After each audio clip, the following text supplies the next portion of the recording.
এই যুগে যা যা হচ্ছে এগুলো কোনোটাই এমনি এমনি হয়নি। প্রত্যেকটা ঘটনার পিছনে কোনো না কোনো বিষয় আছে।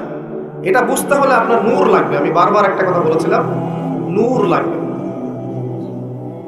নবীজি বলেছেন সাল্লাল্লাহু আলাইহি ওয়াসাল্লাম, ফিতনাটা এত ভয়াবহ হবে, অন্ধকার রাতে কালো পাথরের উপর কালো পিঁপড়া নীরবে হেঁটে গেলে যেমন হয়, ফিতনার ব্যাপারটা তেমন হবে।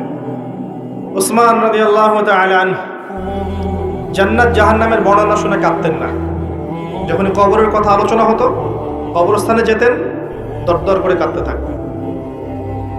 এরপর একটা সভ্যতা আসলো, আধুনিক সভ্যতা, যে সভ্যতা কবরস্থানকে লোকালিটি থেকে অনেক দূরে সরিয়ে দিল। সমাজ একটা, গ্রাম একটা, কবরস্থান অনেক দূরে। মানুষ মারা গেলে তাকে দূরে কবর দিতে যেতে হয়, তাই না? আর ওই যুগে এমন ছিল, কবরস্থান ছিল মসজিদের পাশে। এখনো দেখবেন নববী, মসজিদ নববীর পিছনে আছে না বাকিউল গারকাত, সাহাবীদের কবর। কারণ ছিল, যখন মানুষ এটা অতিক্রম করবে, প্রতিদিন নামাজ পড়তে যাওয়ার সময় 5 বার করে, তার মধ্যে পরকালের ফিকির হবে, কবরের কথা চিন্তা থাকবে, কান্না আসবে, দুনিয়ার জীবন এর তুচ্ছতা সম্পর্কে আমাদের ধারণা আসবে। একটা দাজ্জালীয় সভ্যতা যখন আসলো, এই সভ্যতা কবরস্থানকে আস্তে আস্তে দূরে সরিয়েছিল। এখন বছরে একটা দিনও আপনারা কবরস্থানে যান কিনা সন্দেহ আছে। তাই মৌতের কথা মানুষের স্মরণ হয় না। আর তারা চায় যে আমরা মৃত্যুকে ভুলে যাই। তারা চায় যে আমরা মৌতকে ভুলে যাই, দুনিয়ার ভোগ বিলাস নিয়ে ব্যস্ত থাকি। এতে করে ওদের উদ্দেশ্য সফল হবে এবং আমাদেরকে ডমিনেট করা ওদের জন্য সহজ হবে। এত ডিফিকাল্ট। এখন আপনার পিএইচডি করার প্রয়োজন নাই যে এই ফিতনা চিনতে হলে আপনার কি লাগবে। কি লাগবে বলেন? আলো, নূর। আলো থাকলে আপনি দেখতে পাচ্ছেন, এই তো। এই নূর ওই কলুষিত আত্মা অর্জন করতে পারবে না। দুনিয়া পূজারী আত্মা, দুনিয়াতে এসে দুনিয়া নিয়ে ব্যস্ত হয়ে আছে। দুনিয়া পূজারী, দুনিয়ার টাকা পয়সা, ব্যাংক ব্যালেন্স, বাড়ি গাড়ি, ভোগ বিলাস, জিনা, মদ, পর্নোগ্রাফি, সুদখোর, ঘুষখোর, দুর্নীতিবাজ, জুলুমবাজ, এদের হৃদয়ের মধ্যে ওই নূর কখনো আসবে না। হৃদয়ে যদি এগুলো থেকে পবিত্র হতে পারে, তবে নিয়ে এর মধ্যে নূর আসতে পারে।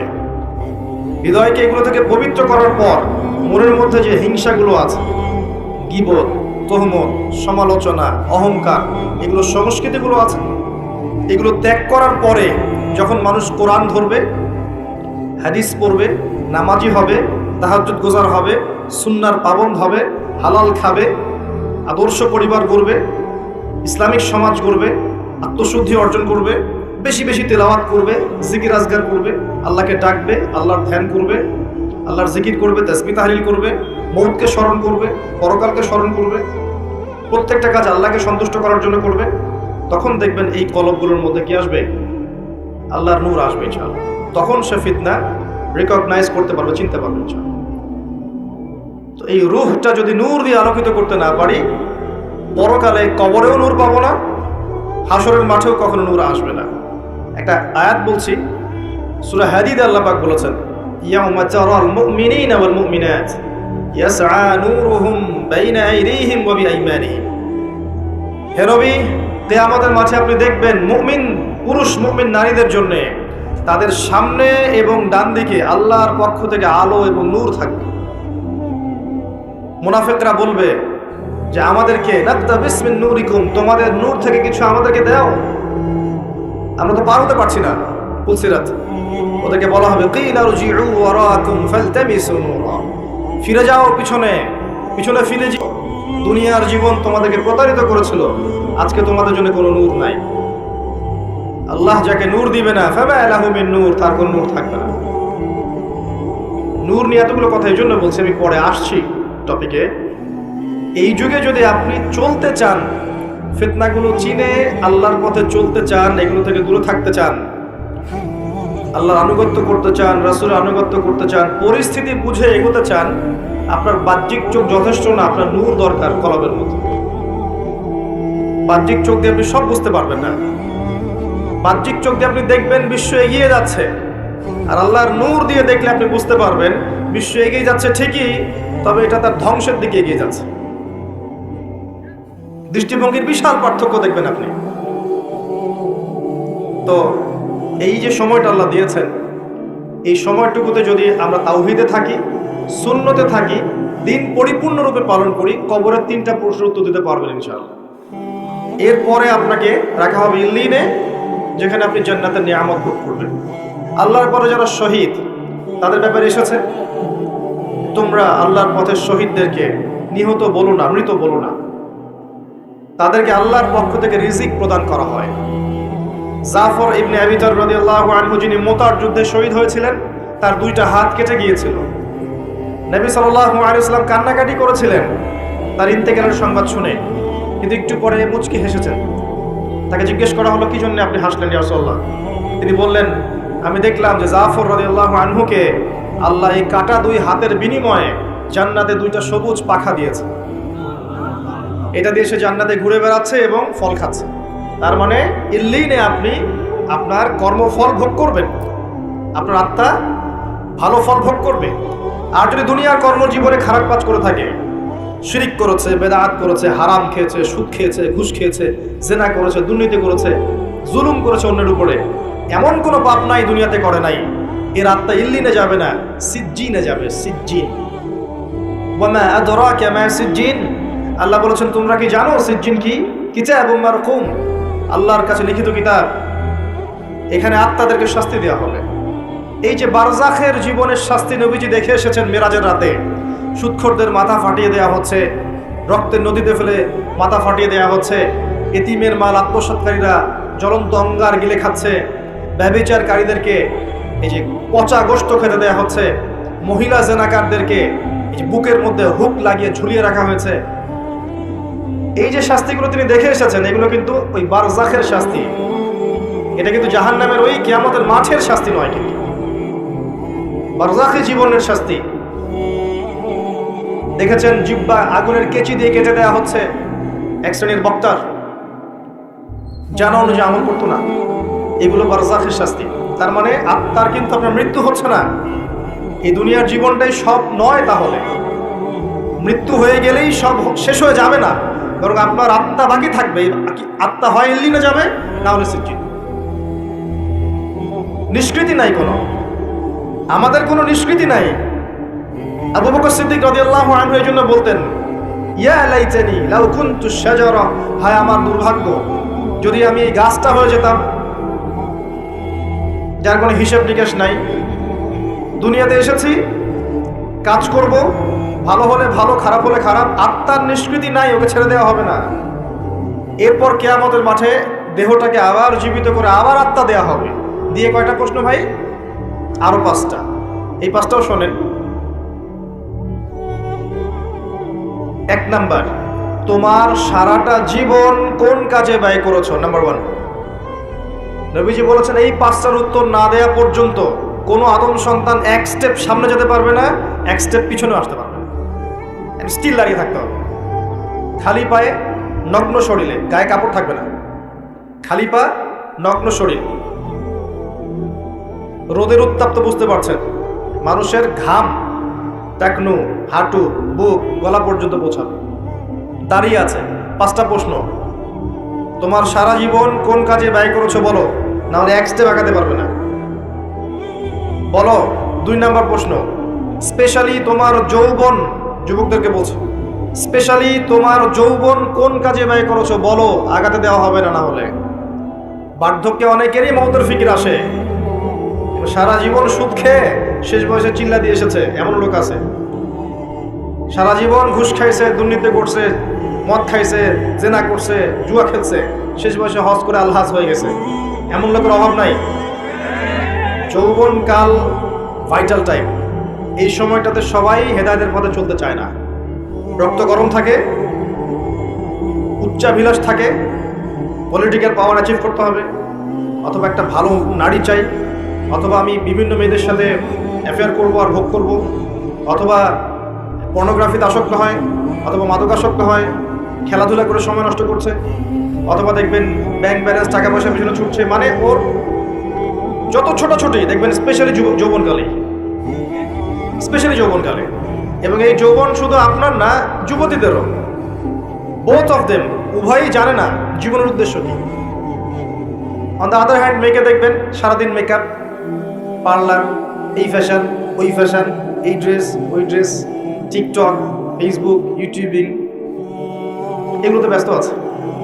বসে বসে নিজেই হাসছে, নিজেই ছবি তুলছে, নিজে নিজে হাসছে একা একা। মানে হাসির কোনো কারণ নাই, এমনি একা বসে আছে, এটা হাসলো, চলো। মানে মাইন্ড প্রোগ্রামিং। দেখেন, আমাদের মাথাটাকে ইহুদিরা প্রোগ্রামিং করে দিয়েছে। মানে আপনি যা করবেন ওরা আপনাকে দেখতে আসবে না, বরং আপনি নিজেই জানিয়ে দিবেন, দেখো আমি এটা করেছি। ওয়াইফকে নিয়ে ঘুরতে গেছে, ছবি দিবে ফেসবুকে, কয়দিন পর হয়তো বাথরুমে বসেও ছবি দেবে। এটাই বাকি আছে খালি, আই থিঙ্ক শুধু এটাই বাকি আছে, বাকি সবই দেওয়া যায়। এগুলো দিস হয়।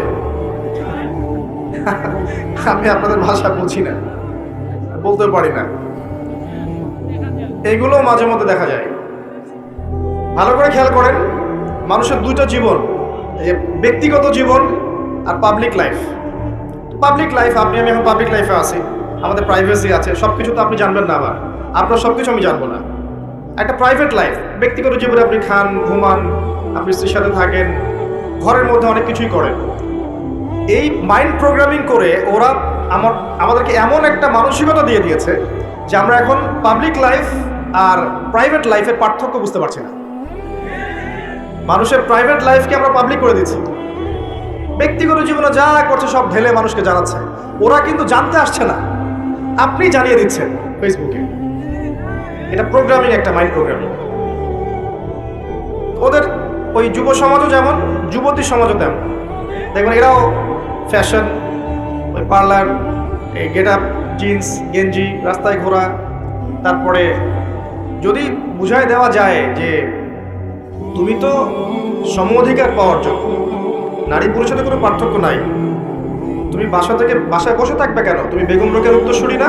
বাসা থেকে বের হও, ঘর থেকে বের হও, মৌলবাদী পর্দার দর্শন বাদ দাও, পুরুষের কাঁধে কাঁধ মিলিয়ে মাঠে নামো, জাতিকে এগিয়ে নাও। তাহলে তো আর কথাই নাই, ওকে আর ওরা হাতি দিতে পারবে না। ও তখন আকাশে উড়বে, মাটিতে হাঁটবে না, আকাশে হাঁটবে।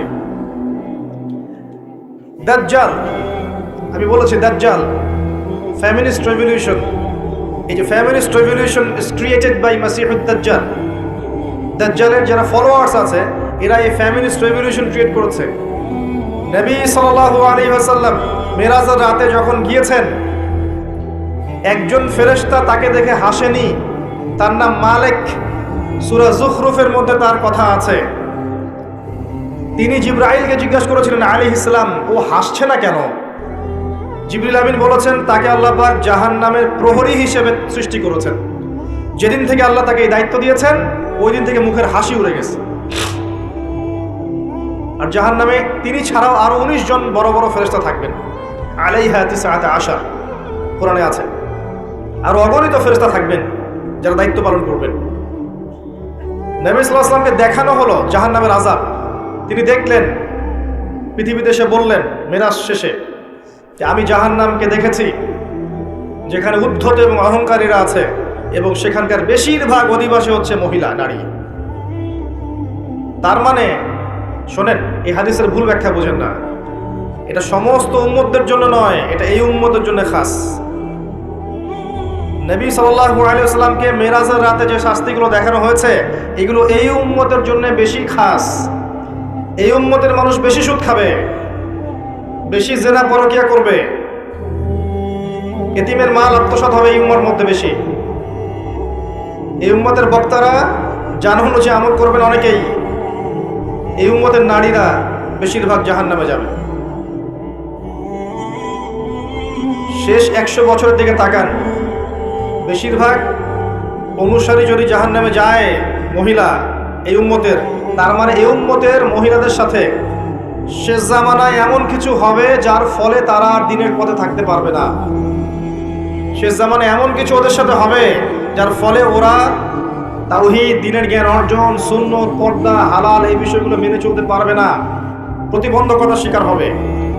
আর সেই বিষয়টাই বলেছে আমি আমার ব্যাখ্যায়, এটা হচ্ছে ফ্যামিনিস্ট রেভলিউশন, নারীদের এই অবাধে বেলাল্লাপনা। এটা আজকে থেকে 100 বছর আগে ছিল না। আজকে থেকে 100-200 বছর আগে দিকে তাকিয়ে দেখেন, এরকম পশ্চিমা ধাঁচে সারা বিশ্বে মুসলিম কান্ট্রিগুলোতে মেয়েরা এইভাবে ঘুরে বেড়ায়নি কখনো।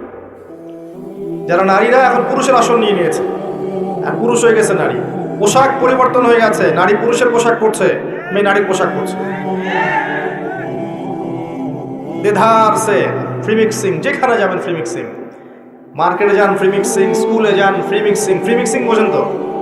মানে আপনার পাশে বসে আছে গায়রে মাহরাম, আপনার মনে হবে সে আমার কলিগ। আপনার পাশে বসে আছে একটা গায়রে মাহরাম যার সামনে পর্দা করা ফরজ আল্লাহ করেছেন, আপনার কাছে মনে হবে সে আমার কাজিন, সে আমার সহপাঠী, সে আমার ফ্রেন্ড, সে আমার ভাইয়া, সে আমার টিচার।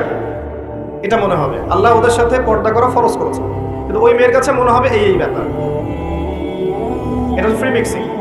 স্কুলে ফ্রি মিক্সিং। স্কুলের ছেলেমেয়েরা এখন পর্ন দেখে। স্কুলের ছেলেমেয়েরা বসে বসে, ক্লাসে বসে বসে পর্ন দেখে। এটা সেকুলারদের মিডিয়া থেকে খবরগুলো বলছে, ইসলামিক মিডিয়া তো নাই আমাদের কাছে। সেকুলারদের মিডিয়া থেকে খবরগুলো বলছে, রিপোর্ট হয়েছে এগুলো নিয়ে অনেক, ইউটিউব ঘাটে। ক্লাসে বসে বসে ছেলে মেয়ে পর্ন দেখছে, স্কুলের ছেলেরা, স্কুলের মেয়েরা। আজকে থেকে 50 বছর আগে কল্পনা করতে পারতেন? আমরা করেছি এগুলা? আমরা তো বেশি বয়স না, আমরা করেছি। এখনকার কলেজে যাবেন ফ্রি মিক্সিং, গ্রুপ স্টাডি করতেছে বসে, ছেলে টিচার মহিলাদেরকে পড়াচ্ছে, মেয়েদেরকে পড়াচ্ছে ব্যাচ করে। ছেলে টিচার, মেয়ে টিচার, ছেলেরা ব্যাচ করে পড়ছে। গায়রে মাহরাম, পর্দা করা ফরজ ছিল। বোঝানো হয়েছে সে তো শিক্ষক, আমি তো ছাত্র, সে আমার টিচার, আমি তার ছাত্রী। বাবার মতো সম্মান তার আমার। এই বাবার মতো সম্মান করতে গিয়ে মাঝে মাঝে বাবার ভূমিকায় গায়ে হাতও দিচ্ছে, মা ভালো থাকো। আমি যা বলছি 100% হক কথা বলছি। ইউনিভার্সিটিগুলোর মধ্যে এগুলো হচ্ছে, এবং আমরা ইউনিভার্সিটির সিঁড়ি পেরিয়ে এই চেয়ারে বসেছি, এমনি এমনি বসিনি। এগুলো হচ্ছে। প্রচুর মেয়ে ইজ্জত হারাচ্ছে, প্রচুর মেয়ে। এবং কোনো কোনো ক্ষেত্রে দেখা যায় মহিলা টিচারের সাথে ছেলেদেরও সম্পর্ক হয়ে গেছে, এমন হয়েছে। তাহলে এটা নিশ্চয়ই শিক্ষা ব্যবস্থার উন্নতি, অগ্রগতি, প্রগতি বলতে পারি না আমরা। তাহলে কি শিখালাম আমরা জাতিকে? আমরা আসলে কি শিখছি আর কি শিখাচ্ছি? শালীনতাই যদি শেখাতে না পারলাম, একটা শালীন সমাজ গড়তে না পারলাম, সমাজের মধ্যে বাহির থেকে দেখে মনে হয় সমাজ এগিয়ে যাচ্ছে, ভিতরে দেখা যায় সমাজের কাঠামো ভিত্তিহীন, তাহলে আপনি কি করছেন? একটা জ্ঞান, ইলম শিখতে যাবে মানুষ, ইলম শিখতে গিয়ে যদি এই ঘটনা ঘটে, কি শিখবে আর জাতিকে শিখাবে এটা কি বলেন? এই মেয়ের ইজ্জত হারালো। এই ইজ্জত হারানো মেয়েগুলো পরবর্তীতে কারো না কারো ঘরে তো যাবে। যাদের ঘরে যাবে ওই ছেলেদের উপর জুলুম হলো না? ওই ছেলেগুলো এই মেয়েদেরকে নিয়ে সুখে থাকতে পারবে? আর যদি ওদেরকে ফ্যামিনিস্ট ধাঁচে গড়ে তোলা হয়, এগিয়ে যাওয়া, অগ্রগতি, প্রগতির নাম দিয়ে পর্দার বালাই নাই, শালীনতার বালাই নাই, ইসলামী নৈতিকতা, মূল্যবোধ, নামাজ, রোজা, হজ, জাকাতের বালাই নাই, ওদেরকে ঘরে নিলে কি যুব সমাজ সুখী হবে? সমাজ কাঠামো ধ্বংস করছেন। আমি কোন কথাটা থেকে এই জায়গায় চলে আসলাম? বেশিরভাগ নারী এই যুগের, এই জামানার জাহান্নামে যাচ্ছে, কারণ তাদের সাথে কিছু একটা হচ্ছে এই যুগে যেটা আগে হয়নি। এর ফলশ্রুতিতে তারা পর্দায় থাকতে পারবে না, আল্লাহর বিধানগুলো মেনে চলতে সমস্যা হবে, এবং এক পর্যায়ে তারা জাহান্নামের রাস্তায় হাঁটবে। সতর্ক হয়ে যান। আপনার মাকে সতর্ক করেন, বোনকে সতর্ক করেন, আপনার স্ত্রীকে সতর্ক করেন, আপনার মেয়ে বাচ্চাকে সতর্ক সাবধানে রাখেন। এমন পর্যায়ে পৌঁছেছে যে এমন কোনো সেক্টর নাই যেখানে ফ্রি মিক্সিং নাই, এমন কোনো সেক্টর নাই যেখানে জিনা নাই। কর্মক্ষেত্র, যখন এরা পাশ করে কর্মক্ষেত্র যাচ্ছে, সেখানেও কলিগ ফ্রি মিক্সিং।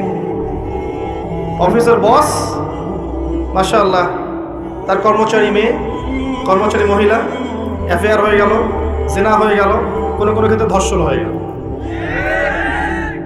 ইজ্জত বিক্রি করে কি পেটে ভাত ঢোকাতে হয়? নিজের সম্মান সবচেয়ে বড় জিনিস না পেটের ভাত বড় জিনিস? আজকে না খেয়ে থাকলে কালকে আল্লাহ আমাকে খাওয়াবে ইনশাআল্লাহ। আজকে আপনি আপনার ইজ্জত দিয়ে দিলে কাল আপনার ইজ্জত ফিরে আসবে। মানুষ এখন ভিতরের চোখ যেহেতু নাই, জেনারেশনের ভিতরের চোখটা নাই, এই কারণে বুঝতে পারে না আসলে হক কোনটা বাতিল কোনটা। ইজ্জত বিক্রি করে আমাকে ভাত খেতে হবে? এটা বিক্রি করার জন্য কি আমাকে ফোর্স করেছে রাষ্ট্র, সমাজ, বিশ্ব? আমি তো সিদ্ধান্ত নিজেই নিয়েছি। এর বাইরে দেখবেন কোনো কোনো ক্ষেত্রে এই যে পড়াশোনার সমস্যার কথাটা বললাম, এটা কিন্তু অনেক সময় মাদ্রাসাতেও হচ্ছে। কোনো কোনো ক্ষেত্রে এই রিপোর্টও আমাদের কানে আসে যে মাদ্রাসাতেও এরকম ছাত্রী ধর্ষণের শিকার হয়েছে, এবং কোনো কোনো ক্ষেত্রে এরকম ঘটনা ঘটেছে। এবং যখন যদিও ঘটনাগুলো কম, ওদের তুলনায় ঘটনা নিতান্তই কম, তারপরে মিডিয়া যখন হাইলাইট করবে তখন এটাকে বেশি হাইলাইট করবে। তবে এখানে 1% হওয়ার সুযোগ ছিল না। এখানে যেটা হচ্ছে সেটা নিঃসন্দেহে এই মানুষগুলোর তাকওয়ার কমতির কারণে হচ্ছে, এবং ভুল সিস্টেমের কারণে হচ্ছে। মেয়েদের মাদ্রাসায় পুরুষের অনুপ্রবেশ দেওয়া যাবে না। প্রত্যেকটা টিচার, স্টাফ, এভরিবডি সেখানে মহিলা হতে হবে। ছেলেদের মাদ্রাসায় ওখানে আপনি মেয়ের অ্যাক্সেস দিতে পারবেন। প্রত্যেকটা টিচার, স্টুডেন্ট সেখানে ছেলে হতে হবে। এই সিস্টেমে যখন স্কুল, কলেজ, মাদ্রাসা চলবে তখন জেনামুক্ত পরিবেশে আমাদের সন্তানরা পড়াশোনা করতে পারবে ইনশাআল্লাহ। পড়াশোনা করতে যদি জেনা করতে হয়, ওই জ্ঞান দিয়ে সে কিভাবে জাতিকে এগিয়ে নিবে বলেন তো? এরপরেও গিয়ে কর্মক্ষেত্রে জেনা করছে। আপনি যেখানে যাবেন সেখানে রেভলিউশন। ব্যাংকে যান, মেয়ে বসে আছে। বাজারে যান, মেয়ে বসে আছে। দোকানদারি থেকে মেয়ে বসে আছে। রাস্তাঘাটে হাঁটবেন, মেয়ে ঘুরে বেড়াচ্ছে সবখানে। আল্লাহ এবং তার রাসূল কখনো বলেননি যে মেয়েরা তাদের অধিকার পাবে না এবং তারা তাদের কর্মক্ষেত্রে স্বতন্ত্র স্বাধীন থাকবে না, এটা কখনো বলা হয়নি। আল্লাহ এবং তার রাসূল এতটুকু বলেছেন তারা তাদের ক্ষেত্রে স্বতন্ত্র স্বাধীন, ফ্রি মিক্সিং চলবে না। ফ্রি মিক্সিং মানে কি? নারী পুরুষের অবাধ মেলামেশা চলবে না। তারা তাদের ক্ষেত্রে কাজ করবে, তাদের ক্ষেত্রে পড়াশোনা করবে, তাদের ক্ষেত্রে আর যা যা সেক্টর আছে করবে। সেখানে ছেলের অনুপ্রবেশ থাকবে না, এবং সেটা হবে নিরাপত্তার সাথে, পর্দার সাথে। এটা কি আল্লাহর অপরাধ? তার রাসূলের অপরাধ? সমাজ কাঠামো কি আল্লাহ রাসূলের চেয়ে আমি বেশি বুঝি? যখন এই কাঠামোটা ভেঙে গেল তখন ফ্রি মিক্সিং এর মধ্য দিয়ে দিন দিন জিনা বাড়লো, ধর্ষণ বাড়লো, আপনার এই যে পরকীয়া বাড়লো। পরকীয়া তো বাড়বেই। এগুলোর পরে আবার যখন বাসায় ফিরে যাবে, বাসায় দেখবেন বিভিন্ন টিভি চ্যানেল চলছে যেগুলোর ঘটনাগুলোর সাথে, সিরিয়ালের ঘটনাগুলোর সাথে বাস্তবতার আদৌ কোনো সম্পর্ক নেই। বাস্তবতা আলাদা জিনিস, ওই ঘটনা আলাদা জিনিস। ওখানে গিয়ে দেখবেন দুনিয়ার পশ্চিমা সভ্যতার এবং ভারতীয় সভ্যতার যত রকমের মিউজিক আছে, আপনার মুভিজ আছে, সিরিয়াল আছে, এগুলো দেখতে ব্যস্ত হয়ে গেল, রিমোট নিয়ে বসে আছে। সবখানে এমন যে বাঘের কাছ থেকে আপনি খাবার কেড়ে নিতে পারবেন, বাসার মা বোনদের কাছ থেকে রিমোট কেড়ে নিতে পারবেন না। দেখতেই থাকবে 11টা 12টা বেজে যাচ্ছে। স্বামী ভাত চাইলে সেটা পরে, আগে শেষ করি, এটাই লাস্ট, এটা দেখে যাবো ভাত দিতে। এক পর্যায়ে এটা দিয়ে কি হচ্ছে? এটা দিয়েও মাইন্ড প্রোগ্রামিং হচ্ছে। ওই অবাস্তব জগৎটাকে তখন বাস্তব বলে মনে হবে। ওখানে সে পরপুরুষকে দেখছে, ওদের সংস্কৃতি শিখছে, ওদের গেট আপ দেখছে, ওদের ড্রেসগুলো বানানোর চেষ্টা করছে, ওদের আদর্শ সে নিজের মধ্যে লালন করছে, আবার মুখে সাক্ষীও দেয় যে আমি একজন মুসলিম। এই আদর্শগুলো যখন লালন করে আবার পরিবারে ফিরে আসবে তখন তো ফাসাদ হবেই, কারণ বাস্তবতা এটা তো আলাদা জিনিস। বাস্তবে আমি একজন মুসলিম, বাস্তবে আমি একজন তাওহীদপন্থী, বাস্তবে আমি সুন্নাহ মেনে চলবো, বাস্তবে আমার নেতা মুহাম্মদ সাল্লাল্লাহু আলাইহি ওয়াসাল্লাম, বাস্তবে আমার ধর্ম ইসলাম, যেগুলোর সাথে এগুলোর কোনো সম্পর্ক নাই, তখন তো ফিকশন হবেই। আর এই পরিবারগুলোর মধ্যে যখন দেখবেন সন্তান গড়ে উঠছে, মাশাআল্লাহ, সন্তান হবে পিতামাতার মতোই, সুবহানাল্লাহ। এই হচ্ছে বাস্তবতা। তো এই নারীদের এই অবাধ বেহায়াপনার কারণেই শেষ জামানায় বেশি বেশি নারী জাহান্নামের পথে হাঁটবে। এই নারী আপনার ঘরে আছে, আমার ঘরে আছে, আগামী প্রজন্মতেও আসবে। যারা আছে ওদের ব্যাপারে সতর্ক হয়ে যান, যারা আসছে তাদের ব্যাপারে সতর্ক হয়ে যান। মেয়েকে ছোট্টবেলা থেকে তারবিয়ত দিয়ে বড় করে আয়েশা রাদিয়াল্লাহু আনহার মতো বানান, খাদিজা রাদিয়াল্লাহু আনহার মতো বানান, ফাতেমাতুল কুবরার মতো, খাদিজা রাদিয়াল্লাহু আনহার মতো বানান, মারিয়াম আলাইহিস সালামের মতো বানান, হাজারা আলাইহিস সালামের মতো বানান। এমন করেন যেন আপনার মেয়েটা যার ঘরে যাবে সেই ঘরটা যেন জান্নাতের টুকরা হয়ে যায়। আপনার মেয়ের গর্ভ থেকে যে সন্তানগুলো হবে, এই সন্তানগুলো আগামীতে যেন উম্মার মুজাহিদ হতে পারে। এমন করে আপনার মেয়েকে বড় করেন। সকালে এখানে লেকচার দিয়েছিলাম মনে হয়, সকালে বলেছিলাম যে ওই যে ইসমাইল আলাইহিস সালাম যাকে বলা হচ্ছে তোমাকে জবাই করব, মনে আছে? তিনি বলেছেন কি, সাতাজিদুনি ইনশাআল্লাহু মিনাস সাবিরিন ইফআল মা তুমার। বাবা, আপনাকে যে আদেশ করেছেন আল্লাহ আপনি তাই করেন, আমাকে ধৈর্যশীল পাবেন ইনশাআল্লাহ। বয়স আমার চেয়ে মিনিমাম 15 বছর কম হবে তার। এই বয়সের একটা বাচ্চা এই কথা বলছে। আমার বলার পয়েন্ট হচ্ছে, এই বাচ্চাটাকে তার মা মানুষ করেছে, তার বাবা মানুষ করেনি। ইসমাইল আলাইহিস সালামকে গড়ে তুলেছেন তার মা, তার বাবা নন। যদি আপনি ইসমাইল আলাইহিস সালামের মায়ের মতো মেয়ে, বোন, স্ত্রী পান বা তৈরি করতে পারেন, তখন গিয়ে আপনি দেখবেন ইসমাইলের মতো সন্তান হবে। তার আগ পর্যন্ত সম্ভব। এই ফ্যামিলিস্ট রেভলিউশনের মহিলাদের গর্ভ থেকে আপনি খালিদ বিন ওয়ালিদ, ওমর ইবনুল খাত্তাব, ইসমাইলের মতো সন্তান যাচ্ছেন। এখানে আপনি বলিউড হলিউডের নায়কের মতো সন্তান পাবেন, এর বেশি কিছু আশা করতে পারেন না। এরপরে যদি এদেরকে আল্লাহ হেদায়েত দেন সেটা আলাদা বিষয়। এবার আসেন, আমি আলোচনা একটা পয়েন্টে গিয়ে এই জায়গা থেকে শেষের দিকে যাচ্ছে, এই অংশটুকু ভালো করে বোঝো। আমরা যে 5টা প্রশ্ন ছিলাম, যে জীবনটা কিভাবে কাটিয়েছো, যৌবনটা কিভাবে কাটিয়েছো, তারপরে প্রশ্ন করবেন আল্লাহ পাক উপার্জন কোন পথে করেছো, 4 নাম্বার প্রশ্ন করবেন কোন পথে ব্যয় করেছো, আর 5 নাম্বার করবেন জানা অনুযায়ী আমল করেছো কিনা। এই 5 প্রশ্নের উত্তর না দেওয়া পর্যন্ত কিয়ামতের মাঠেও কেউ আমল নামা ডান হতে পারবে না, হিসাব নিকাশ শুরু তো হবে না, তার পা আগাতে পারবে না, পুলসিরাতও পার হওয়ার সুযোগ দেওয়া হবে না, এবং চিরস্থায়ী জান্নাত জাহান্নামের ফয়সালাও হবে না, দাঁড়িয়েই থাকতে হবে। এখন প্রশ্ন হচ্ছে যে এই ফিতনাময় পরিবেশে কিভাবে আমরা এমনভাবে চলতে পারি যার ফলশ্রুতিতে আমরা ওই প্রশ্নগুলোর উত্তর দিতে পারবো। এটাই সবচেয়ে বড় চ্যালেঞ্জ, তাই না? সবচেয়ে বড় চ্যালেঞ্জ এখন এটাই।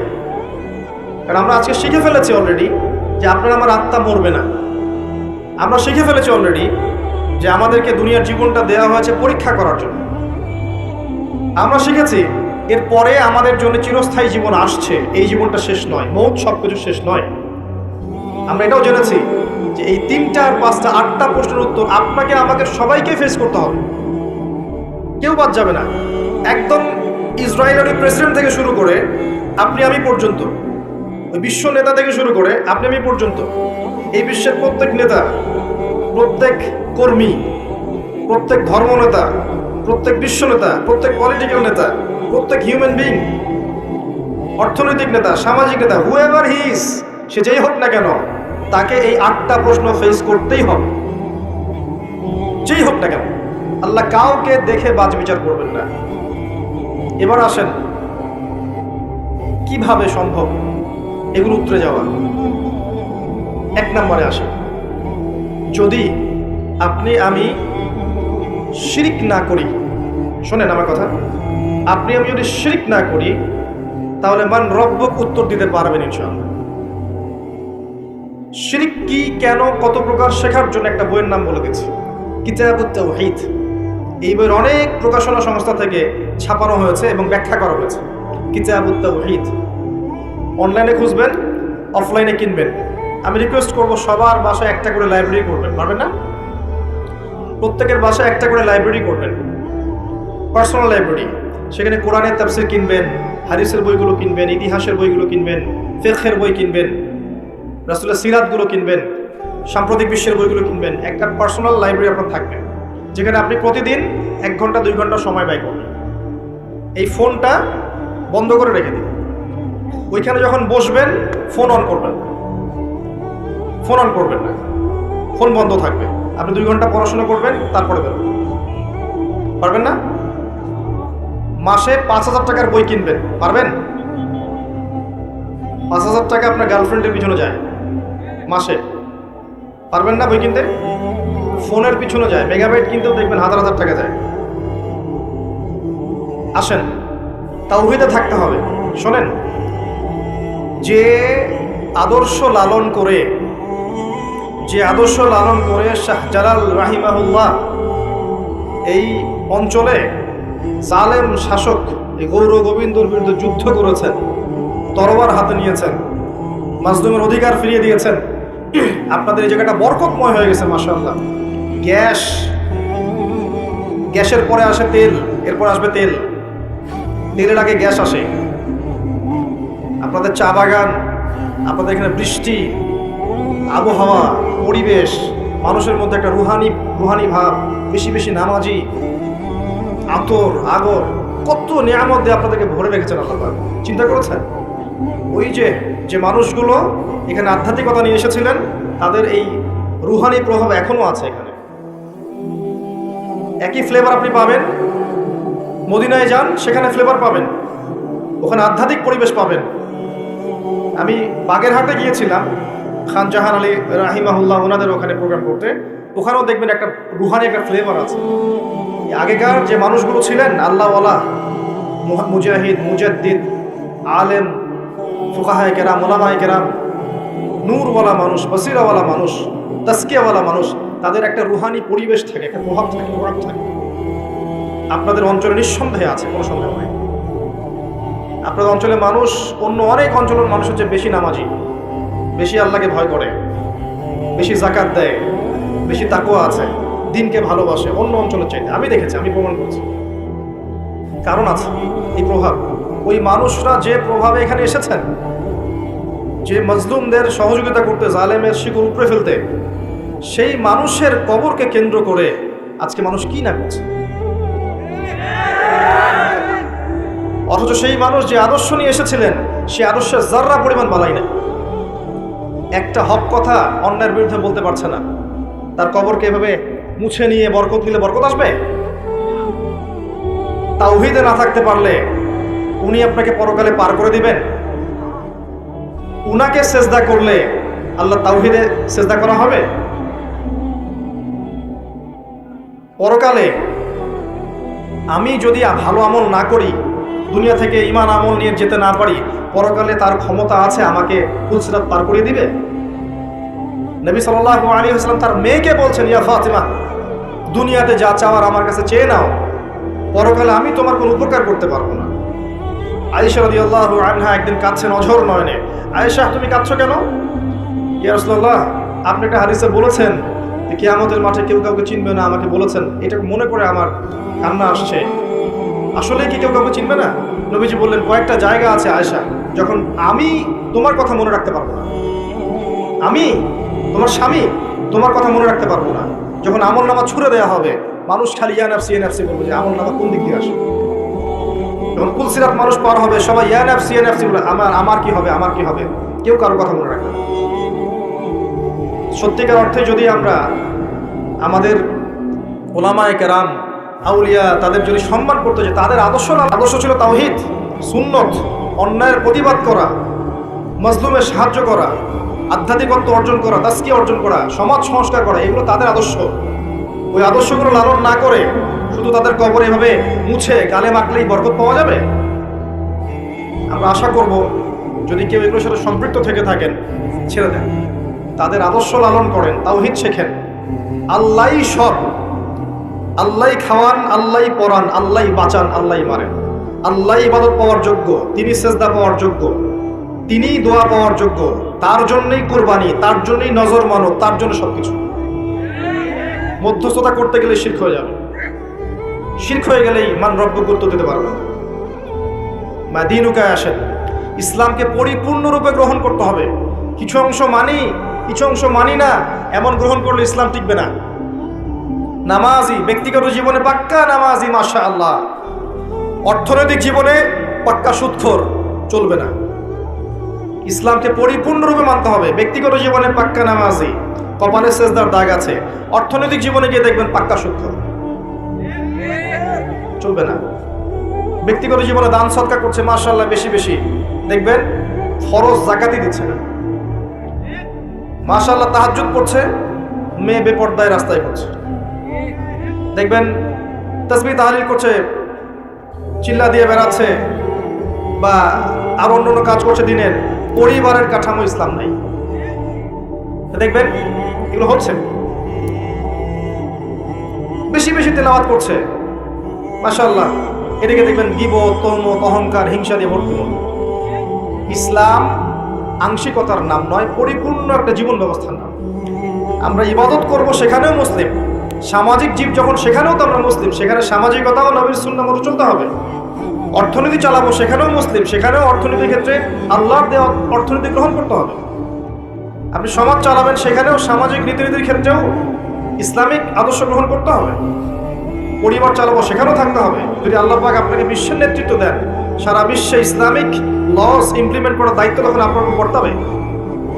প্রত্যেকটা ক্ষেত্রে আপনি মুসলিম, শুধুমাত্র ধর্মীয় জীবনে মুসলিম আর অন্যান্য জীবনে আমি মুনাফিক কাফের হয়ে থাকবে এমন হবে না। যদি হয় মা দিনুক অ্যান্সার আসবে না, মা দিনুক অ্যান্সার আসবে না। পরিপূর্ণ জীবন ইসলাম ফলো করতে পারলে উত্তর আসবে ইনশাআল্লাহ। আরেকটা কি ছিল?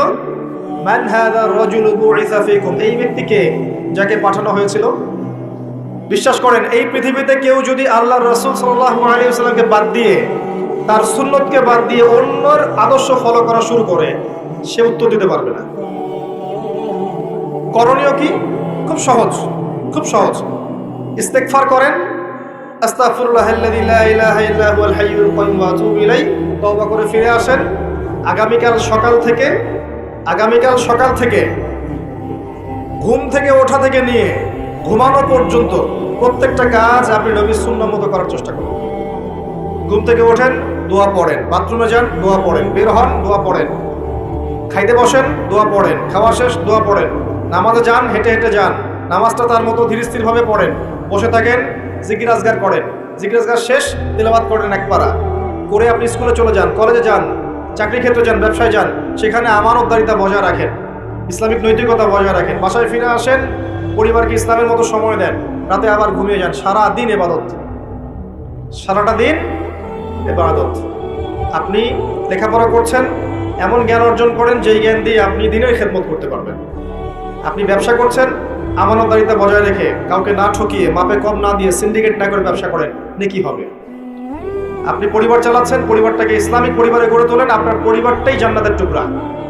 আপনি আলেম, মাদ্রাসায় পড়াচ্ছেন, আপনি খুলুসিয়াত রেখে মাদ্রাসায় তালিম দিতে থাকেন, প্রত্যেকটা দিন আপনার ইবাদত। আল্লাহ আপনি যদি আরো বড় ক্ষমতা দেন, সেখানে বসে আপনি দিনের জন্য কিছু করেন, ইবাদত। মুমিনের প্রতিটা কাজই ইবাদত, যদি সে নবীর তরিকা মতো করে। যদি করে তবেই উত্তর দিতে পারবে, হ্যাঁ ওই ব্যক্তি হচ্ছেন মুহাম্মদ সাল্লাল্লাহু আলাইহি ওয়াসাল্লাম। তার আগ পর্যন্ত পারবে না। যদি অন্যের আদর্শ গ্রহণ করে কি হবে শোনেন। যদি অন্যের আদর্শ গ্রহণ করে, তাহলে আল্লাহ পাক বলেছেন সূরা ফুরকানের মধ্যে, ইয়াউমা ইয়া'আদু যালিমু আলা ইয়াদাইহি, জালেমরা ওই দিন তাদের হাত এভাবে কামড় দিবে, হাত কামড় দিতে থাকবে এবং বলবে, ইয়া লাইতানি ইত্তাখাযতু মা'আর রাসূলি সাবিলা, হায় আমি যদি রাসূলের সাবিল বা পথ গ্রহণ করতাম কতই না ভালো হতো। ইয়া ওয়াইলাতা লাইতানি, হায় আমার দুর্ভাগ্য, লামাত্তাখিয ফুলালান খলিলা, আমি যদি ওকে বন্ধুরূপে গ্রহণ না করতাম। আজকে যদি আমাদের আদর্শ হয় পশ্চিমারা, আজকে যদি আমাদের আদর্শ হয় পশ্চিমার কোনো নেতা, তাদের কোনো অ্যাসোসিয়েশন, তাদের কোনো সংগঠন, বা জিউজরা বা মোশরেকরা বা বুদ্ধিস্টরা বা খ্রিস্টানরা, কোশ্চিন কালেও সে মান্নাবিও উত্তর দিতে পারবে না। আজকে যদি আমরা তাদের সংস্কৃতি ফলো করি, তাদের ইকোনমি ফলো করি, তাদের পলিটিক্স ফলো করি, তাদের এই ফিলোসফিগুলো ফলো করে চলি, তাদের আদর্শ ফলো করে চলি, আমরা কোশ্চেনগুলো উত্তর দিতে পারবো না উনি হচ্ছেন নবী মুহাম্মদ সাল্লাল্লাহু আলাইহি ওয়াসাল্লাম। কারণ আপনি জীবনের প্রতিটা ক্ষেত্রে রাসূলের আদর্শ মানেননি। তো যখন আপনি রাসূলের আদর্শ মানছেন না, অন্যেরটা মানছেন, তার মানে আপনি স্বীকৃতি দিচ্ছেন যে অন্যেরটা তার চেয়ে বেটার, অন্যের আদর্শ তার চেয়ে ভালো। আপনি এমনটা স্বীকৃতি দিচ্ছেন আপনার কাজের মধ্য দিয়ে। এই কাজ করার পরে কেউ নবীর সুপারিশ পাবে? একজনই ব্যক্তি তিনি, যিনি আপনাকে ভাই বলেছেন, আপনার জন্য হাউজে কাউসারে দাঁড়িয়ে থাকবেন, আপনার জন্য সুপারিশ করবেন, এই উম্মতের কবিরা গুনাহগার ব্যক্তিদেরকে সুপারিশ করে জান্নাতে নিয়ে যাবেন, একমাত্র ব্যক্তি মুহাম্মদ সাল্লাল্লাহু আলাইহি ওয়াসাল্লাম। একদিন বলেছিলাম আমি যে কিয়ামতের মাঠে জাহান্নাম যখন চিৎকার করবে, সূরা মুলকের মধ্যে পড়ে দেখেন, চিৎকার করবে জাহান্নাম। সূরা মুলকে আছে না, চিৎকার করে ফেটে পড়বে। ওই সময় সমস্ত নবী হাঁটুতে বসে যাবে। আদম আলাইহিস সালাম হাঁটুতে বসে, ইয়া নফসি, নবী মুসা, নবী ঈসা, নবী দাউদ, সুলাইমান, ইসমাঈল, ইসহাক, যত নবী আছেন সবাই হাঁটুর ঘরে বসে যাবেন, ইয়া নফসি, হে আল্লাহ আমাকে বাঁচাও, হে আল্লাহ আমাকে বাঁচাও। শুধু একজন নবী মুহাম্মদ সাল্লাল্লাহু আলাইহি ওয়াসাল্লাম, তিনি সিজদায় পড়ে বলবেন, ইয়া উম্মতি ইয়া উম্মতি, হে আল্লাহ আমার উম্মতকে বাঁচাও, আমার উম্মতকে বাঁচাও। সেই নবীর আদর্শ বাদ দিয়ে যদি আমি অন্যের আদর্শ ফলো করি, কবরে এই প্রশ্নের উত্তর দিতে পারবে? কখনো সম্ভব। এজন্যই শোনেন, এজন্যই আমাদের নবী নিজেই এই উম্মতের বিরুদ্ধে একটা অভিযোগ করবেন। সূরা ফুরকানের মধ্যেই আছে, রব্বি ইন্না কওমি ইত্তাখাযু হাযাল কুরআনা মাহজুরা। তাকে বলা হবে, হে মুহাম্মদ তোমার উম্মতের এই অবস্থা কেন হলো? তিনি বলবেন, হে আমার আল্লাহ, হে আমার রব, আমার কওম আমার রেখে যাওয়া কোরআনকে পরিত্যাগ করেছে। আমরা তাই করেছি না? পাশাপাশি কোরআন আছে, খুলে দেখে কেউ? 40-এর দিন দেখে, কুলখানির দিন দেখে, বছরকির দিন দেখে, তাই না? সারা বছর পড়ে থাকে। খুব কম মানুষই কোরআন পড়তে জানে, জানেন? এই উম্মতের এখন খুব কম মানুষই কোরআন পড়তে জানে। এমন অনেক যুব সমাজ আছে এই উম্মতের, উম্মত মুহাম্মাদের, কোরআনটা চোখেও দেখেনি কখনো। খুব কম মানুষ এই উম্মতের কোরআনের অর্থ বোঝে। অনেক হাফেজে কোরআনও আছে যারা কোরআনের অর্থ বোঝে না। খুব কম প্রতিষ্ঠান আছে যেখানে কোরআন বাধ্যতামূলক পড়ানো হয়, 1% 2% হবে না, যেখানে কোরআন বাধ্যতামূলক পড়ানো হয়। এরপরে আলাদা করে মাদ্রাসা খুলতে হয়েছে যেখানে কোরআন পড়ানো হয়। এই উম্মত কোরআনকে পরিত্যাগ করেনি? করেছে। কোরআনের বিধিবিধানগুলো পরিত্যাগ করেনি? খুব কম মানুষ আছে এই উম্মতের 5 ওয়াক্ত নামাজ পড়ে। খুব কম মানুষ এই উম্মতের যাকাত দেয়। খুবই কম মানুষ এই উম্মতের আছে যারা হালাল খায়, জেনা থেকে দূরে আছে, মাদক থেকে দূরে আছে। কমই মানুষ আছে। এই জন্যই নবীজি বলেছেন সাল্লাল্লাহু আলাইহি ওয়াসাল্লাম, ৭৩টা দল হবে উম্মতের, একটা জান্নাতে যাবে, বাকি ৭২টা জাহান্নামে যাবে। এই জন্যই ১৯৯৯ জন মানুষ জাহান্নামে যাবে। সতর্ক হয়ে যান, আমরা কোরআনকে যেন পরিত্যাগ না করি। এই 3টার উত্তর কি হলো? তাওহীদে থাকবেন, ইনশাল্লাহ উত্তর দিতে পারবেন। 2 নাম্বার, দিনকে পরিপূর্ণরূপে পালন করবেন, ইনশাল্লাহ উত্তর দিতে পারবো। 3 নাম্বার, নবীর আদর্শ মেনে চলবেন, ইনশাল্লাহ উত্তর দিতে পারবেন। তারপরের 5-এ যান, এখানে গিয়ে আপনাকে করা হবে সারা জীবন কিভাবে কাটিয়েছে। ওই যে উত্তর দিলাম, প্রত্যেকটা দিন যদি আপনি নবী সাল্লাল্লাহু আলাইহি ওয়াসাল্লামের সুন্নাহ মতো চলতে পারেন, সকাল থেকে সন্ধ্যা পর্যন্ত, এটা যদি ধরে রাখতে পারেন বছর, মাসের পর মাস, বছরের পর বছর, আপনার সারা জীবনই তো ইবাদত, তাই না? তখন সহজ হবে, হে আল্লাহ আমি সারা জীবন তোমার নবীর আদর্শে চলছি। সহজ। যৌবন কোন কাজে ব্যয় করেছো? এখনকার এই ভোগ বিলাসিতা ত্যাগ করে, এই বাড়ি গাড়ি, টাকা পয়সা, গার্লফ্রেন্ড, পণ, হাবিজাবি, মাদক ছেড়ে দিয়ে এখনই যদি যুব সমাজ তওবা করে ফিরে আসে, এখন থেকে দিনের পড়াশোনা করে, কোরআন পড়তে শেখে, আরবি ভাষা শেখে, কোরআন নিয়ে গবেষণা করে, হাদিস পড়ে, দিনের মেহনত করে, আলেম ওলামার সোহবতে থাকে, দিনের কল্যাণে কিছু করে, যৌবনটাকে আল্লাহর পথে কাজে লাগায়, এরা উত্তর দিতে পারবে না? পারবে, যে আমি আমার যৌবনটা আল্লাহ তোমার রাস্তায় বিলিয়ে দিয়েছি। কত মুসলিম কন্টিনেন্ট আছে যে কন্টিনেন্টে ইসলাম ঢুকেছে যুবকদের তরবারির মাধ্যমে। এই মোহাম্মদ বিন কাসিম, তারেক বিন জিয়াদ যুবক ছিলেন। ওই সময়কার সিচুয়েশন এমন ছিল, ইসলামিক গভর্নমেন্ট ছিল। এখন আবার বের হয়ে যায় না তরোয়াল নিয়ে। এই কথা শুনে যে আবু তাহের ভাই তরোয়ালের কথা বলেছে। এখন সিচুয়েশন সেটা নয়। তাদের ইমারত ছিল, খেলাফা ছিল, ইসলামিক হুকুমত ছিল, সেখান থেকে রাষ্ট্রপ্রধান ফোর্স পাঠিয়েছিল। এখন আপনাকে কে পাঠাবে? এখন আপনি বড়জোর কোথায় যেতে পারেন? বড়জোর আপনি ইউরোপ আমেরিকায় গিয়ে প্রবাসী হতে পারেন।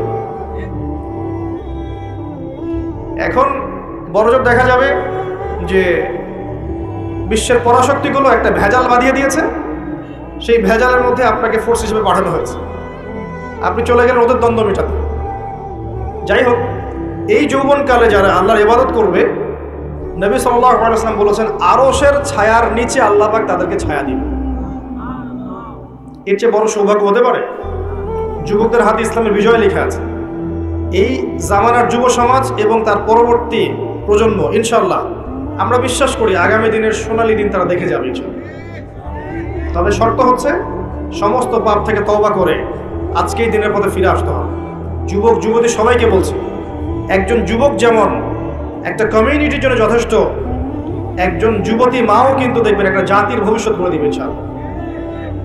একটা যুবতী মা যদি, এখন মেয়ে যদি তওবা করে মা হয়, পরবর্তীতে মুমিনা হয়, মুসলিমা হয়, সালেহা হয়, তার গর্ভ থেকে যদি একটা আহমদ বিন হাম্বাল বের হয়, একটা ইমাম আবু হানিফা বের হয়, একটা ইমাম শাফিঈ বের হয়, একটা তারেক বিন জিয়াদ বের হয়, আগামী দিন দেখবেন যে ওই মানুষরাই এই সমাজ পরিবর্তন করে ফেলেছে। তো আমরা তাদেরকে আল্লাহর পথে ফিরে আসার জন্য তওবা করার নসিহত করবো। আল্লাহ পাক তৌফিক দান করুন, আমিন। জিজ্ঞেস করা হবে কোন পথে অর্থ উপার্জন করেছো? আজকে সুদ খাচ্ছি, ঘুষ খাচ্ছি, দুর্নীতি করছি, আত্মসাৎ করছি, পরোয়া করছি না। কোন পথে খরচ করেছো? যা ইচ্ছা তাই খরচ করছি। বাড়ি করে রেখেছেন সিলেটে, থাকার লোক নাই, আপনি পড়ে আছেন ওইখানে। লন্ডন বানিয়ে রেখেছেন, জায়গাটাকে লন্ডন বানিয়ে রেখেছেন, পড়ে আছেন ওইখানে। কিছু কথা বলি, মন খারাপ করেন না। যেখানে আপনি সোনালী ভবিষ্যৎ খুঁজছেন, ওর পতন খুব সামনেই। যে সভ্যতাটাকে আপনি সিভিলাইজড মনে করছেন, আপনার জীবন প্রতিষ্ঠিত হয়ে গেছে, আপনি গ্রিন কার্ড পেয়ে গেছেন, হ্যাঁ আপনি সিকিউরড, দেশ তো ভালো না, দেশের জনগণ ভালো না, আপনি আপনার প্রতিভাগুলো ওখানে বিকিয়ে দিচ্ছেন, মনে করছেন এটা সাস্টেইন করবে। শুনে রাখেন, এই বিশ্বের ভবিষ্যৎ এমন দিকে যাচ্ছে যে পশ্চিমা সভ্যতা বলে কোনো সভ্যতার অস্তিত্ব থাকবে না ইনশাআল্লাহ। তারা সবচেয়ে অন্ধ এবং সবচেয়ে বোকা শ্রেণীর মানুষ যারা ওখানে স্থায়ী বাস করেছে। আমার কাছে তারা সবচেয়ে অন্ধ মানুষ, কারণ তারা দুই চোখ দিয়ে দেখতে পারছে না, এক চোখওয়ালা। এটা সিকিউরড লাইফ নয়, আপনি ধ্বংসের দিকে গিয়েছেন। সেখানে ইসলামিক পরিবেশ নেই, ইসলামিক অনুশাসন নেই, সেখানে জালেম কুফফারদের দৌরত্ব আছে, এবং যারা ঐক্যবদ্ধভাবে সারা বিশ্বে মুসলিম কিলিংস করছে, ওদের ওখানে আপনি শান্তি খুঁজছেন। আপনার প্রতিভাগুলো দেশকে দেওয়া যেত না? দেশকে দিয়ে প্রতিভা দিয়ে এগিয়ে নিয়ে যায় না? প্রয়োজনের খাতিরে গিয়েছি, ঠিক আছে, ফিরে আসেন, এনাফ। একটা বিষয়ের জন্য গিয়েছেন, অর্জন হয়েছে, চলে আসেন। নিজের প্রতিভা দেশকে দেন, দেশের কল্যাণে কিছু করেন, কোনো প্রজেক্ট লঞ্চ করেন, কিছু করেন, ক্রিয়েটিভ কিছু করেন। সমাজ যদি পরিবর্তনের চেষ্টা আপনি না করেন, আর যদি শুধু দোষ দিয়ে যান, সমাজটা ভালো না, দেশটা ভালো না, দুর্নীতিতে ভরে গেছে, এই হয়েছে সেই হয়েছে, তো এর পিছনে তো আমিও দায়ী। আমি তো এটাকে দূর করার কোনো প্রচেষ্টা চালালাম না। আর যেখানে আপনি রঙিন স্বপ্ন দেখছেন, ওই সভ্যতাটার সামনে ধ্বংস হয়ে যাবে। দেখে নিয়ে নসিহত থাকবে, ওখানে নিজের চিরস্থায়ী আবাস করতে যায়, ভুল ডিসিশন হচ্ছে। কোন পথে উপার্জন করেছেন? উপার্জনের কথা বলতে গিয়ে এদিকে আসলাম। প্রত্যেকটা ক্ষেত্রে উপার্জনের খেয়াল রাখতে হবে যে আমি হালাল নিচ্ছি কিনা, হারাম থেকে দূরে আছি কিনা। হালাল খান, অল্প খান, অল্পে তুষ্ট থাকেন, আল্লাহ পাক আপনাকে অল্প আমলে নাজাত দিয়ে দিবেন। অল্প আমল এনাফ, নাজাত দিয়ে দিবে। দেখেন বেলাল রাদিয়াল্লাহু আনহু, কৃষ্ণকায় মানুষ, দরিদ্র মানুষ, আল্লাহ পাক তাকে কাবা ঘরের উপরে উঠে আযান দেওয়ার সৌভাগ্য দিয়েছে। আব্দুল্লাহ ইবনে মাসউদ মেষ চড়াতেন, আল্লাহ পাক রাইসুল মুফাসসিরিন বানিয়েছেন। তাফসীরকারদের মধ্যে শ্রেষ্ঠ তাফসীরকার তিনি, সবচেয়ে বড়। আল্লাহর হাতে রিজিক, হালালে থাকেন, আল্লাহ রিজিক দিবেন ইনশাআল্লাহ। কিয়ামত হবে না আপনার রিজিক না শেষ হলে, আপনার মৌত হবে না আপনার চালের দানা বাকি না থাকলে। আসমান জমিন সৃষ্টির 50,000 বছর আগে আল্লাহ রিজিক লিখেছেন। একটা চালের দানা পৃথিবীতে রেখে আপনি বিদায় নেবেন না। এক ঢোক পানি না খেয়ে, যেটা পৃথিবীতে আছে ওটা না খাওয়া পর্যন্ত আপনি যাবেন না পৃথিবীতে। অস্থির হচ্ছেন কেন? হারামে যাচ্ছেন কেন? সুদ খাচ্ছেন কেন? ঘুষ নিচ্ছেন কেন? দুর্নীতি কেন করছেন? রিজিক আল্লাহর হাতে, আল্লাহ দিবে আপনাকে। এগুলো তো নিজের জন্য করছেন, পরিবারের জন্য করছেন, আগামী প্রজন্মের জন্য করছেন। শোনেন, আপনি মারা যান, 3টা দিন সময় লাগবে না আপনাকে ভুলে যেতে। আপনি মারা যান, কবরে চলে যান, যাদের জন্য সারা জীবন ঘুষ খেয়েছেন, দুর্নীতি করেছেন, আপনি সুদ খেয়েছেন, আত্মসাৎ করেছেন, যাদের জন্য করেছেন, নিজের এবং যাদের জন্য, এরা আপনাকে 3 দিনের বেশি মনে রাখবে। মারা যাওয়ার সাথে সাথেই আপনার দলিলাদি, জমি জমা, ব্যাংক ব্যালেন্স নিয়ে কারাকারি শুরু করবে। আল্লাহকে চিনলেন না আপনি, হারামে যায় না, আল্লাহর রাস্তায় হারামে যায় না। কোন পথে ব্যয় করেছো? এই যে অপব্যয়। 10টা বাড়ি বানিয়ে রেখেছেন, দেশে নাই, বিদেশে পড়ে আছেন, অপব্যয়। এই টাকাটা আপনি সমাজের কল্যাণে কোনো প্রজেক্টে কাজে লাগাতে পারতেন। প্রচুর অপব্যয় করি আমরা কিন্তু অপব্যয় করা জাতি। অজুর পানি থেকে শুরু করে একদম রাষ্ট্রীয় সম্পদ পর্যন্ত অপব্যয় করতে থাকি। অজু করবেন, দেখবেন 10 জনের পানি দিয়ে একজন অজু। যার ইমানের যত বেশি, তার ট্যাপের স্পিড তত বেশি। ওযুরও পানির লিমিট আছে।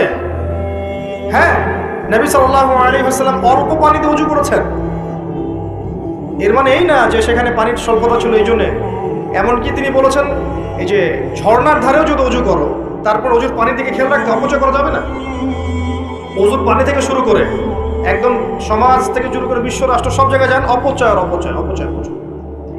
আর দেখবেন জনগণ বুঝেই হয়, আমরাও মাশাআল্লাহ সেরকমই জাতি। একটা জিনিস করে দিয়েছে রাষ্ট্র, দেখবেন ওটার মূল্য আমরা বুঝবো না। সুন্দর রাস্তা করে দিয়েছে, সুন্দর সেতু করে দিয়েছে, দেখবেন সরকারি মাল দড়িয়া মেডাল নষ্ট করতে থাকে, কিছু কোনো সমস্যা নাই। অথচ ওইটা আমাদের সম্পদ, আমাদের আমানত।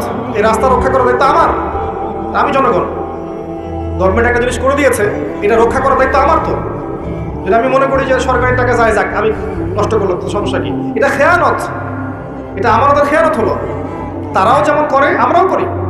দেখবেন উপর থেকে একটা হাতি আসে, হাতিটা আস্তে আস্তে আস্তে আস্তে আস্তে আস্তে মাছি হয়ে গেছে। হাতির কান, ডাল, মাথা, পা এগুলা কামড়াকামড়ি করে খেতে খেতে খেতে খেতে একটা মাছি পাবে। আর যেটা পাবেন সেটা জনগণ দেখবেন যে যাচ্ছে তাই ব্যবহার করে শেষ করে ফেলবে। জনগণও খেয়ালকারী, উপরের লোকও খেয়ালকারী। আল্লাহ পাক এভাবেই দিয়েছেন, যতক্ষণ পর্যন্ত আপনি আমি ভালো হব না, যতক্ষণ পর্যন্ত আপনি আমি ঈমান, আমল, আকীদা সংস্কার করব না, ভালো হব না, আপনি ভালো নেতৃত্ব আশা করতে পারেন না। এগুলো মহাকাশ থেকে পড়েনি, আমাদের মধ্য থেকেই গজিয়েছে। এখানকার মানুষদের মধ্যেই যদি একজনকে নেতা নির্বাচন করেন, সেখান থেকেই হবে, সে আসমান থেকে টপকাবে না। এই মানুষগুলো ভালো না হলে নেতাও ভালো হবে না। মানুষকে ভালো করতে শেখেন, মানুষের আকীদা আমলকে সংস্কার করেন। শুধুমাত্র সমালোচনা করে সবকিছু হয় না। আমি কি দিচ্ছি রাষ্ট্রকে? আমি আমার জ্ঞান দিয়ে, আমার মেধা দিয়ে, আমার প্রজ্ঞা দিয়ে জনগণের জন্য, সমাজের জন্য, রাষ্ট্রের জন্য কি করলাম? আজ পর্যন্ত কিছুই করিনি।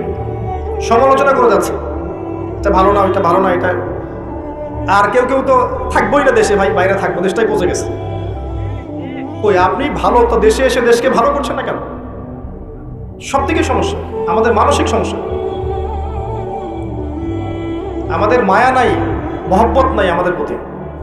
আল্লাহ পাক মাশাআল্লাহ বরকতময় একটা জায়গা দিয়েছেন আমাদেরকে। আপনি যা চান এখানে পাবেন। এটা এমন একটা জায়গা আমাদের। আপনি যদি শ্রম দেন, মেধা দেন, আমানতদারিতা থাকে, দুর্নীতিটা না থাকে, সবাই সবার মেধার মূল্যায়ন পায়, দেখবেন বাংলাদেশ আগামী দিন সুপার পাওয়ার হবে। সম্ভব ছিল বা সম্ভব এখনো আছে, যদি তরুণরা দায়িত্ব হাতে নিতে পারে। আল্লাহ পাক যোগ্য নেতৃত্ব নিয়ে আসুক এবং যারা আছে সবাইকে আল্লাহ হেদায়েত করুক। আমি কোনো দলের মানুষ না, আমি কোনো দলের মানুষ না।